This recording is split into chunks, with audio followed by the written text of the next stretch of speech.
Dear students, as today's class is being abandoned due to heavy rain and the lack of students, so yesterday we have completed the topic for reported speech, that was WS question.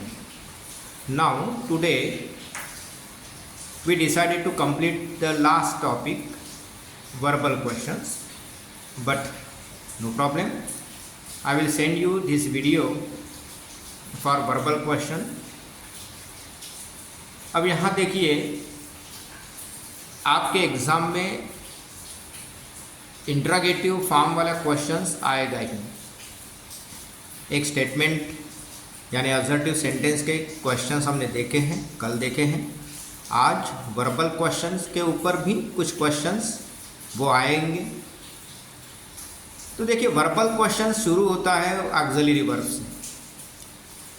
जैसे auxiliary verb का मतलब होता है जो B form होता है, B form, यानी is, M, are, वहाँ पे ओ आर लिखा है, ओ आर नहीं है तो ए आर ई है. विल, कैन, हैव, डू भी आएगा.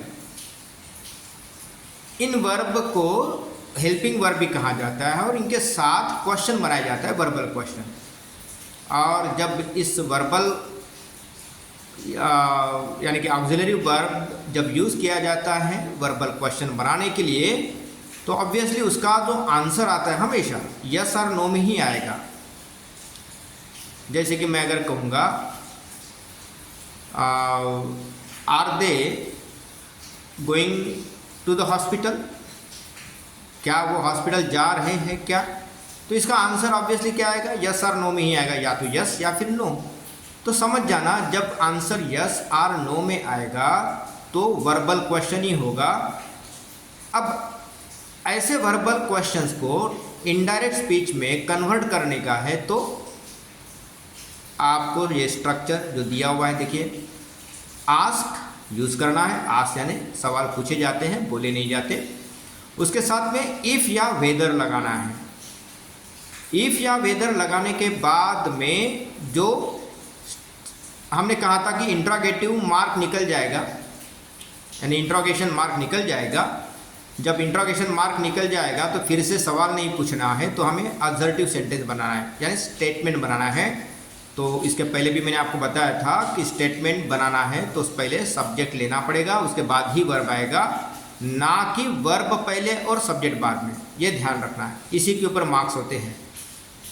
दूसरा चेंज करना है वो टेंस का, जो आपको पता है. कल मैंने आपको बताया था प्रेजेंट टेंस में अगर सेंटेंस है तो वो पास्ट हो जाएगा, और पास्ट होगा तो पास्ट परफेक्ट हो जाएगा. उसमें कोई शक नहीं होना चाहिए. टेंस रूल तो आपको पता ही है. अब देखिए एग्जाम्पल लिया हुआ है, he said to Renu will you come with us. तो यहाँ देखिए किस तरह से उसको कन्वर्ट किया गया है इनडायरेक्ट में. He asked Renu if she would come with them. अब यहाँ पे देखिए दो चीज़ों का आपने ध्यान रखना है. एक तो रिपोर्टिंग वर्ब. रिपोर्टिंग वर्ब क्या है, सेड है, यानी पास्ट टेंस में है. इसीलिए हमने इन्वर्टेड कॉमा के अंदर यानी रिपोर्टेड स्पीच वो जो है वो प्रेजेंट में है, इसलिए हमने उसको पास्ट में कन्वर्ट किया. रूल कहता है प्रेजेंट टेंस अगर है तो पास्ट में कन्वर्ट करना है, पास्ट होगा तो पास्ट परफेक्ट. तो इस हिसाब से if she would come with them is the right answer. ये तो आपको समझ में आ गया है, ठीक है. अब यहाँ पे देखिए एग्जाम्पल दिए हुए हैं नीचे में.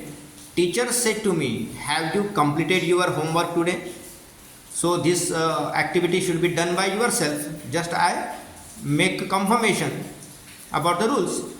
अब देखिए पहला जो एग्जाम्पल है टीचर सेड टू मी, यहाँ पे भी वर्ब पास में है और क्वेश्चन शुरू हुआ है वर्बल क्वेश्चन से, यानी कि हैव से, जो कि बी का फॉर्म है.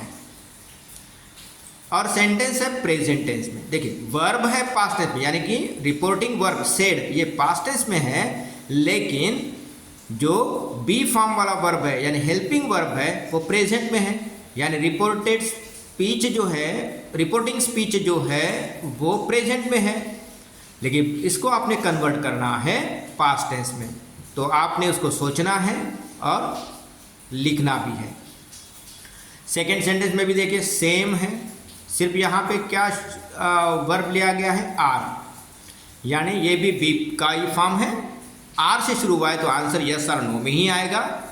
तो इसको भी आपको पता है कैसे करना है। सिर्फ एक बात ध्यान रखना है, वेदर के बाद में सब्जेक्ट पहले आना चाहिए। हर इसमें सब्जेक्ट है। देखिए पहले सेंटेंस में हैव यू है तो यू ये सब्जेक्ट है, तो यू किसको कहा गया है, वहाँ देखिए ऑब्जेक्ट है मी, तो मी बिकम आई, ठीक है। यू का यहाँ पे आई हो जाएगा क्योंकि टीचर सेड टू मी है, मी यानी मुझे, तो यहाँ आई आएगा, ठीक है। तो इफ़ आई से शुरू करेंगे आप, इफ़ आई, बाद में तो क्या लिखना है आपको पता होगा।